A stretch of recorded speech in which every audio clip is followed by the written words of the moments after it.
Budur, örtük götürülür ve demir yumruk.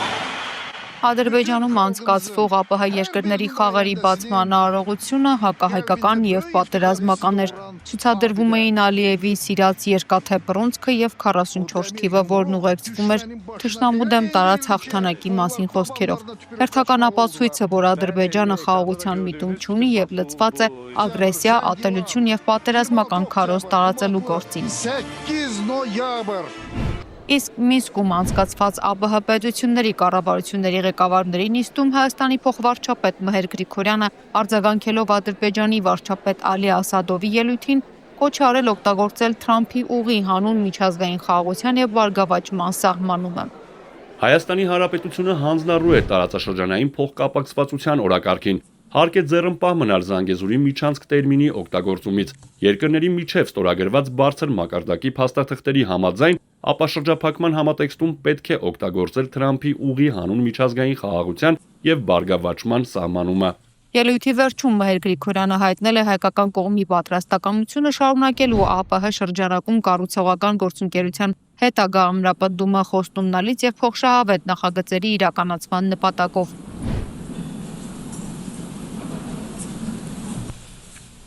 ԿՊԱ-ական պատգամավոր ասում է, թե Ալիևի հայտարարությունները Զանգեզուրյան միջանցքի վերաբերյալ մեկնաբանման հարց է։ Գրում է քաղաքական վերլուծաբան Հակոբ Բադալյանը եւ շարունակում այս տեսակետը հիշեցնում է 2019 թվականի մարտը, երբ Հայաստանի եւ Արցախի անվտանգության խորհուրդների համատեղ նիստում, որն առաջինն էր պատմության ընթացքում, Հայաստանի վարչապետ Նիկոլ Փաշինյանը դիմեց ԵԱՀԿ Մինսկի խմբի համանախագահներին, որ հստակ պարզաբանեն Մադրիդյան սկզբունքները, քանի որ Հայաստանը դրանք իր ձևով է մեկնաբանում, իսկ Ադրբեջանը իր։ ԵԱՀԿ Մինսկի խմբի համանախագահները չարձագանքեցին դրան։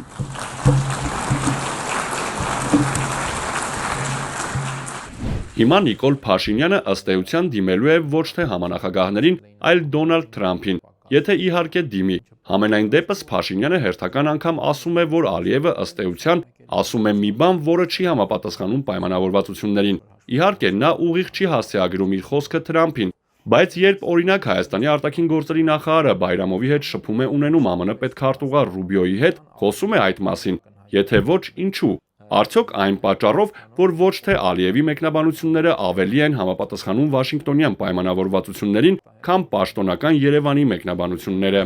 Yeni layihələr arasında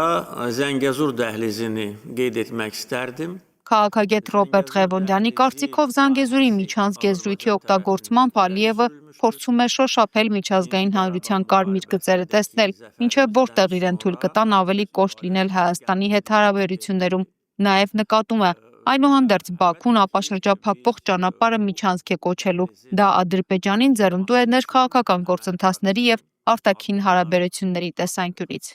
Դա կարող է լինել այն անուղղակի ճնշումը, որն Ալիևը փորձում է իրագործել առաջին հերթին Հայաստանի, բայց նաև ԱՄՆ հետ հարաբերություններում կապված Թրամփի ուղու գործարկման հետ։ Մինչև վերջին պահը Ադրբեջանը փորձելու է ավելին ստանալ, քան կտա Հայաստանին։ Օրինակ, անցման ժամանակ ադրբեջանցիները չհանդիպեն հայ սահմանապահների, բայց հայերին պարտադրեն Նախիջևանով անցնելիս հանդիպել ադրբեջանցի սահմանապահների։ Հայկական կողմի աշխատանքից է կախված այն, թե որքանով կկարողանանք իրացնել այն, ինչ գրված է օգոստոսի 8-ի համաձայնություններում։ Probably today Armenia and Azerbaijan would have been again in this endless process of negotiations. Քաղաքագետի գնահատմամբ Բաքուն փորձում է այնպես անել, որ իր շահերն առավելապես իրացվեն նույնիսկ Թրիփի շուրջ Հայաստանի եւ Միացյալ Նահանգների համաձայնությունների շրջանակում, եւ այդ նպատակով ըստ նրա օգտագործվում են տարբեր միջոցներ՝ լոբինգից մինչև դիվանագիտություն։ Չնայած Միացյալ Նահանգներում ձեռքբերված պայմանավորվածություններին եւ ամրագրված սկզբունքներին, քաղաքագետը դեռևս տեսնում է արտատարածքային դրամաբանության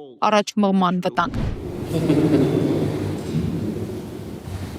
Իսկ այս հարցում Հայաստանի հյուսիսային հարևան եւ Ռուսաստանի արտաքին քաղաքականության անփոփոխ հիմնական առաջնահերթություններից մեկը Հարավային Կովկասում խաղաղության եւ կայունության ամրապնդումն է, վստահեցրել է Հայաստանում Ռուսաստանի դեսպան Սերգեյ Կոպիրկինը։ Դիվանագետը վերահաստատել է Մոսկվայի աջակցությունը Երևանի եւ Բաքվի միջև հարաբերությունների կարգավորման ուղղված ցանկացած ջանքերի։ Ինչ վերաբերում է այսպես կոչված Թրամփի ուղուն, Ռուսաստանի դիրքորոշումը կձևակերպվի այն բանից հետո, երբ մանրամասն պատկերացում ունենան, թե ինչպես է իրականացվելու այս տրանսպորտային նախագիծը։ Действительно, у нас есть много чего обсуждать. Спасибо. Ֆրիդա Ղազարյան, Գարիկ Արամյան, TV News։